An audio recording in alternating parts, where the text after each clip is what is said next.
ایک کمان کو جتنا زیادہ کھینچیں تیر اتنا ہی دور جائے گا۔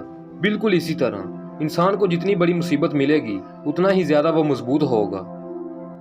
کسی سلطنت پر ایک بادشاہ حکومت کرتا تھا جو بڑا ہی سمجھدار تھا۔ اس نے ایک دفعہ اپنے آدمیوں کے ساتھ مل کر ایک بڑا سا پتھر راستے میں رکھ دیا۔ اس سے راستے سے گزرنا مشکل ہو گیا۔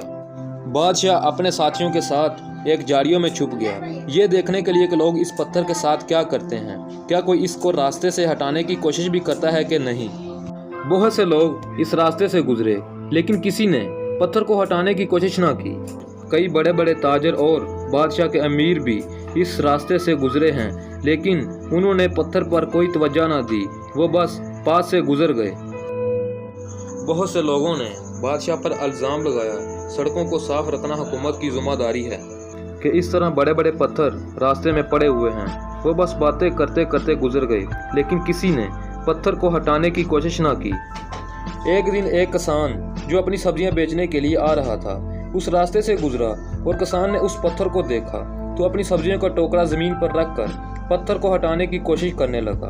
وہ اکیلا تھا اس لیے اسے کافی زور کا سامنا کرنا پڑا لیکن وہ پتھر کو ہٹانے میں کامیاب ہو گیا اور کسان بڑا خوش تھا کہ اس نے لوگوں کے لیے راستے کو صاف کر دیا۔ جیسے ہی کسان اپنی سبزیوں کا ٹوکرا اٹھا کر مڑا تو اس نے دیکھا کہ جہاں پھول وہاں پر سونے کے سکوں سے بھری ہوئی ایک تھیلی پڑی ہوئی تھی۔ تھیلی اصل میں پتھر کے نیچے بادشاہ نے رکھی تھی تاکہ جو بھی اس رکاوٹ کو دور کرے اسے یہ تھیلی مل سکے۔ زندگی میں جو بھی مشکل ہمارے سامنے آتی ہے اس کے اندر ایک اپرچونٹی ہوتی ہے۔ کچھ لوگ صرف بہانے بناتے ہیں، کمپلینس کرتے ہیں اور بڑوں سے نظریں پھیر کر کترا کر گزر جاتے ہیں، اور کچھ لوگ پتھروں کو ہٹا کر ان کے نیچے چھپے خزانوں کے حقدار بن جاتے ہیں۔ تمہیں یہ بات یاد رکھنی چاہیے کہ جو بیج موسم کی سختیاں برداشت نہ کر پائے وہ پھل نہیں لا سکتا۔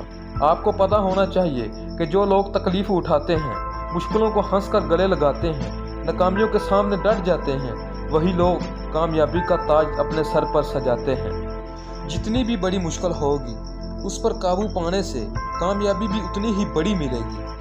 اور مشکلیں ہمارا راستہ روکنے کے لیے نہیں، راستہ دکھانے کے لیے آتی ہیں۔ ہر مشکل ہمیں پہلے سے مضبوط بناتی ہے۔ جو لوگ رک جاتے ہیں وہ ہار جاتے ہیں اور جو ٹوٹ کر بھی چلتے رہتے ہیں جیت انہی کی ہوتی ہے۔ ہار نہ ماننا اگر سیکھنا ہے تو چونٹی سے سیکھیں۔ آپ اس کا راستہ روک نہیں سکتے، آپ جتنی بار اس سے روکیں گے وہ اتنی ہی بار نیا راستہ تلاش کرے گی۔ اور آپ کو یاد رکھنا ہوگا کہ ہر طوفان آپ کی زندگی کو تباہ کرنے کے لیے نہیں آتا، کچھ طوفان تو آپ کے راستے صاف کرنے کے لیے آتے ہیں۔ اور ہمیشہ یہ بات یاد رکھنا، جو کام آپ آسانی سے کر سکتے ہیں وہ آپ کو مضبوط نہیں بناتا، بلکہ جو کام آپ کے لیے مشکل ہوتا ہے، ناممکن ہوتا ہے، جس میں آپ بار بار ناکام ہوتے ہیں، اس کام کو کر کے دکھانے سے ہی آپ کو ہمت ملتی ہے، طاقت ملتی ہے، آپ کے اندر مضبوطی آتی ہے۔ جتنا زیادہ آپ اونچا اڑیں گے اتنے ہی آپ کے پر زیادہ مضبوط ہوں گے۔ مشکل نہیں ہے اس دنیا میں کچھ بھی، تو ذرا ہمت تو کر، خواب بدلیں گے حقیقت میں، تو ذرا کوشش تو کر۔ آندیاں سدا چلتی نہیں، مشکلیں سدا رہتی نہیں، ملے گی تجھے منزل تیری، تو ذرا کوشش تو کر۔ آج کی گنوائی ہوئی نیند آپ کو آنے والے کل میں چین کی نیند سونے دے گی، اور اگر آج آپ دن بھر چین کی نیند سونے میں نکال دیں گے تو آنے والے کل میں آپ چین کی نیند کبھی نہیں سو پائیں گے۔ ڈوبنا ہی پڑتا ہے ابھرنے کے لیے، غروب ہونے کا مطلب زوال نہیں ہوتا۔ والسلام۔